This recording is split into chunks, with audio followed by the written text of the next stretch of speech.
Huh?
Your mission was most illogical.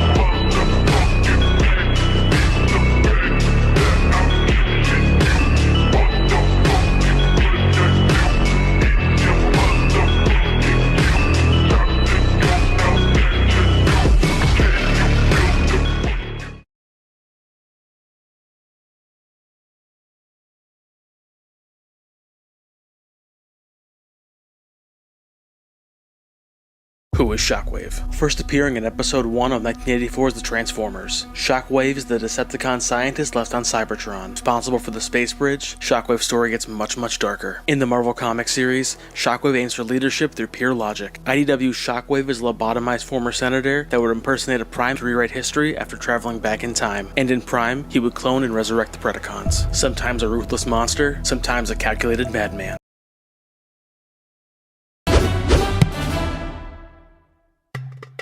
Rewritten after 5 years, this week it's an expanded, updated look at the basics on Decepticon mad scientist and cold-hearted master of logic, Shockwave. The toy that would become the original Shockwave was first released by Japanese toy company Toyco under the name Astro Magnum. The figure was imported by Hasbro and released as part of the second year of the Transformers toy line in 1985. But the decision to do so was made very early, allowing Shockwave to be incorporated into the earliest pieces of Transformers media in 1984, well in advance of his toy's release. From a unique-looking robot with a large single eye instead of a face, and a gun barrel instead of a left hand, Shockwave transformed into a giant ray gun with electronic lights and sounds. This made the toy rather out of place among the other Transformers, who all turned into Earth machines and animals, but this incongruity was reconciled by Marvel Comics writer Bob Budiansky in the profile he wrote for Shockwave, which explained that he hadn't come to Earth with the other Transformers, and so retained the alien alternate mode he'd had on Cybertron. Budiansky characterized Shockwave as the Decepticon Military Operations Commander, and essentially an evil version of Star Trek's Mr. Spock. A cold, emotionless being driven by pure logic. Logic that told him he would make a much better Decepticon leader than Megatron.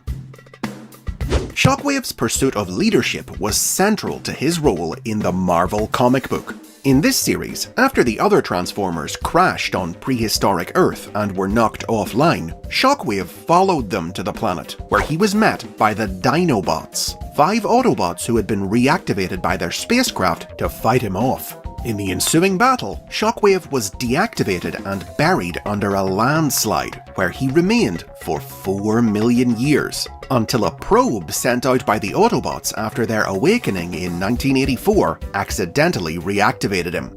Seeing how the Decepticons had been defeated by the Autobots and their human allies, Shockwave immediately seized command, securing his position by besting the weakened Megatron in combat.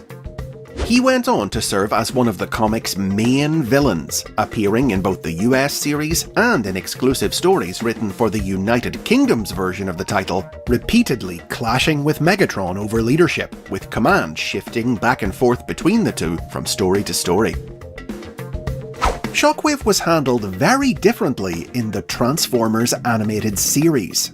Now, it wasn't too unusual for characters to differ between comic and cartoon to some extent, as each spun the core personalities described in Budiansky's profiles off in different directions. But Shockwave was an unusual case, as his profile in the cartoon's production bible was almost completely different to Budiansky's.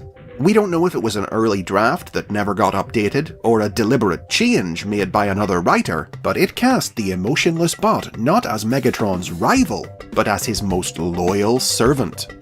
The cartoon's Shockwave was the guardian of Cybertron, ordered by Megatron to stay behind and maintain the Decepticons' control of the planet when he and his forces left for Earth.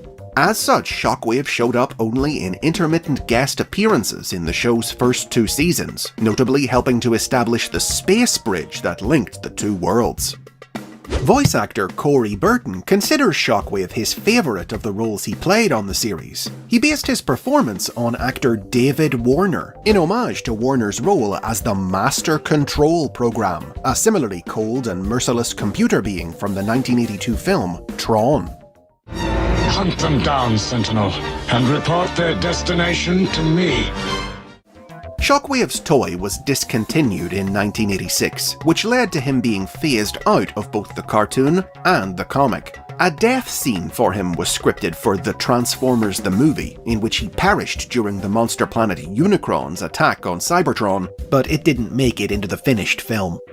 Also, his removal from the cartoon's cast cut short plans for a storyline in the show's 3rd season, in which Shockwave's desire to protect Cybertron would have forced him to ally with the Autobots to stop the alien Quintessons from taking over the planet. Shockwave's intended role in this story instead wound up going to Blitzwing. In the comic, Shockwave apparently died in a space battle with Fortress Maximus, which ended with him tumbling through Earth's atmosphere and seemingly burning up. However, he continued to appear in the UK comic, which showed him recovering from the experience and once again clashing with Megatron and other rival Decepticons for leadership. A new toy of Shockwave, a non-transforming Action Master, hit shelves in 1990. Though he didn't adopt this form in the comic, the toy's release did lead to him returning to the US series for its final year, declaring a Decepticon civil war to take command from new leader Scorponok. After the end of the original series, Shockwave was largely absent from Transformers for over a decade, but he would return to prominence in the early 2000s, and from there, he's become one of the franchise's most notable recurring legacy characters, up there with Megatron, Starscream and Soundwave as one of the most iconic and popular Decepticons. Across all the new series in which he's featured, he has a consistency to his design that few other characters can boast, though new toy gun legislation introduced in the 1990s has forced his classic alternate mode to be left in the past, and today he instead usually turns into a tank or a spacecraft.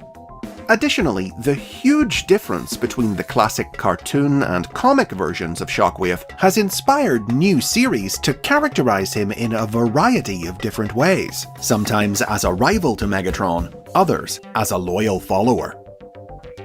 Shockwave returned to TV screens and toy store shelves in 2004's Transformers Energon, though this version of the character, who transformed into a tank and a satellite, had to be renamed Shock Blast due to Hasbro losing the trademark on his original name. Anything but cool and logical, Shock Blast was a violent sociopath who was imprisoned by the Decepticons for attacking his comrades when he ran out of Autobots to kill. Freed to bolster Megatron's forces halfway through the series, Shock Blast chafed under Megatron's command and attempted to overthrow him by stealing the power of Unicron. But it proved too much for him, sending him on an insane rampage that ended when Megatron used Unicron to kill him. His younger brother Sixshot later tried to get revenge for him, but it ended just as poorly for him as it did for Shock Blast. Hasbro were later able to reacquire the trademark on Shockwave's name, and quickly secured it by using it for a character unrelated to the original, a Minicon stealth plane in 2005's Transformers Cybertron. With the name now back in play, Shockwave was introduced into the world of the live-action movies, appearing as a boss in the tie-in video game for the first film in 2007. Of course, this appearance was ignored when, a few years later, he made the jump to the big screen in the movie's 2011 sequel, Dark of the Moon. Ancillary media explained that Shockwave had come to Earth a century ago and had been the frozen prisoner of the Russian government until freed by the Decepticons.